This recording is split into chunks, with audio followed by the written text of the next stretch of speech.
পরিবারের সবার জন্য আজকে ঈদ শপিং করতে বের হয়েছি। বলতে পারো এটা একদম শেষ মুহূর্তের কেনাকাটা। কুরবানি ঈদের শপিং নিয়ে কোনো রকমের মাথা ব্যথা আমার একদমই ছিল না। এই ঈদে তো আমি নিজের জন্য কোনো জামা কাপড় কিনিনি, কিন্তু রোজার ঈদে বাড়ির সবার জন্য শপিং করে দিলাম। আর কুরবানি ঈদে কাউকে কিছুই দিব না, নিজের মনের মধ্যে কেমন যেন একটা লাগতেছিল। তাই আর কি ফাইনালি বের হয়ে পড়লাম একদম শেষ সময়ে ঈদ শপিং করতে বাড়ির সবার জন্য। বাজেট যদিও একটু কম, এবার 10,000 টাকা বাজেট করছি, দেখা যাক এটাতে হয় কিনা। গত রোজার ঈদে আমার সব আত্মীয় ফুল ফ্যামিলির জন্য শপিং করে দিতে পারছিলাম আলহামদুলিল্লাহ। গত ঈদে প্রায় লাখ টাকার উপরে শপিংই করছি। তবে এবার ভাবতেছিলাম কুরবানি ঈদে শপিং একদমই করব না। তবে ঈদের একদিন আগে বের হয়ে পড়লাম। আমাদের এই ছোট্ট শহরে এত জ্যাম আমি কখনো দেখিনি। আমার মতো সবাই এই লাস্ট মোমেন্টে শপিং করতে বের হয়েছে। প্রথমে আসলাম আমার শাশুড়ি আম্মুর জন্য আর আমার আম্মুর জন্য 3 পিস কিনতে। ঈদের বাকি আর একদিন, এই সময় তো আনস্টিচ ড্রেস চাইলেও কিনতে পারবো না, দর্জি এখন সেলাই করে দিবে না। তাই রেডিমেড সেলাই করা ড্রেস খুঁজতেছি যাতে দুই আম্মু পড়তে পারে ঈদের দিনে। আজকে আমার শ্বশুর শাশুড়ি, আমার আব্বু আম্মু, আমার হাজবেন্ড সবার জন্যই শপিং করব। পিঙ্ক কালারের কিউট ড্রেসটা আমার এক দেখাতে পছন্দ হয়ে গেছে, এটা আমি আমার শাশুড়ি আম্মুর জন্য নিয়ে নিলাম। আমি একদমই সময় নষ্ট করব না, শুধু কয়েকটা দেখবো, তার মধ্যে একটা পছন্দ করব।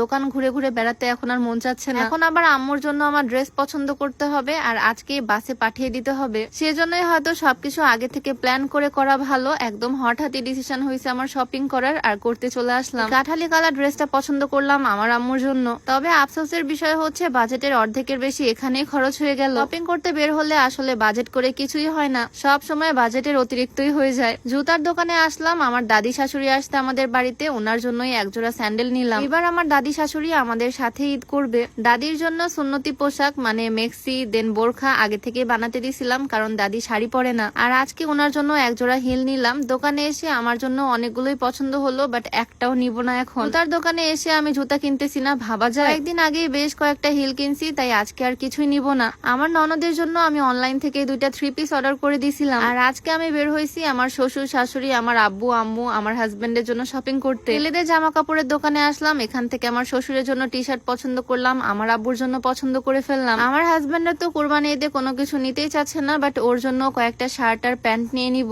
ভিডিওর মাঝখানে তোমাদেরকে একটু বলতে চাই, তোমরা যারা ওজন কমাতে চাও, চিকন হতে চাও, তোমরা চাইলে এই স্লিমিং হার্বাল টিটা ট্রাই করতে পারো। এটা সম্পূর্ণ প্রাকৃতিক উপাদান দিয়ে তৈরি হয়, কোন রকমের সাইড ইফেক্টের ভয় নাই। এটা খেলে ওজন কমানোর পাশাপাশি গ্যাস্ট্রিকের সমস্যাটাও কিন্তু দূর করবে। এটা তোমরা beauty by Lim Facebook page থেকে পেয়ে যাবা। পেজটা আমার ডেসক্রিপশনে মেনশন করে দেওয়া থাকবে, নাম্বারটা উপরে দিয়ে দেওয়া থাকবে। এদিকে শ্বশুরের ছেলের জন্য অনেকগুলো শার্ট আমি পছন্দ করলাম, একটার পর একটা সে ট্রায়াল দিচ্ছে। মেয়ে মানুষের শপিং করতে দেরি লাগে সেটা জানতাম, বাট ছেলেদেরও যে এত সময় লাগে, একটার পর একটা সে দোকানের মধ্যে ট্রায়াল দিয়ে দিয়ে দেখতেছে, আর এদিকে আমি বসে বসে বোর হচ্ছি। বাজারে গিয়ে আমার সবচেয়ে বেশি সময় লাগছে এই দোকানটাতে। অবশেষে আমার আব্বু, আমার শ্বশুর আব্বু আর শ্বশুরের ছেলের জন্য এতগুলো শপিং করে ফেললাম। আজকে বাজারে এত পরিমাণে ভিড়, আমার তো মনে হচ্ছে কুরবানি ঈদের শপিং এ সবাই ঈদের আগের দিনই বের হয়েছে। এত তাড়াহুড়ার মধ্যে কেনাকাটা আমি কখনোই করিনি। রোজার ঈদেও ম্যাক্সিমাম সময় আমার 10 রোজার মধ্যেই শপিং কমপ্লিট হয়ে যায়। 2 দিন আগে এই দোকান থেকে 2টা ব্যাগ পছন্দ করছিলাম, সেগুলো আজ কিনে ফেললাম। আর এত শপিং নিয়ে আমি তো নড়তেই পারতেছি না।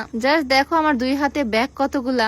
এতগুলো ব্যাগ নিয়ে আমি আবার চলে আসলাম সোনার দোকানে, মানে জুয়েলার্স এর দোকানে। ব্যাগের তো ছড়াছড়ি, 4টা মানুষের সিট আমার ব্যাগই দখল করে বসে আছে। এখানে আমার সোনার পায়েলটা রিপেয়ার করতে দেওয়া ছিল, এটাই নিতে আসলাম। নতুন কোনো গয়না আজ নিব না। বের হয়েছিলাম বিকাল বেলা, বাট এত শপিং কমপ্লিট করতে সন্ধ্যাই হয়ে গেল। যাই হোক, ঈদের প্রিপারেশন ফাইনালি কমপ্লিট। ঈদের এই গিফট গুলো পেয়ে তো আমার আব্বু আম্মু খুবই খুশি হয়ে যাবে, আর বাবা মায়েদের খুশিতেই আমাদের খুশি। যাই হোক, আজকের ভিডিওটা এখানে শেষ করছি। সবাই ভালো থাকো, আমাদের জন্য দোয়া করো। সবাইকে আল্লাহ হাফেজ।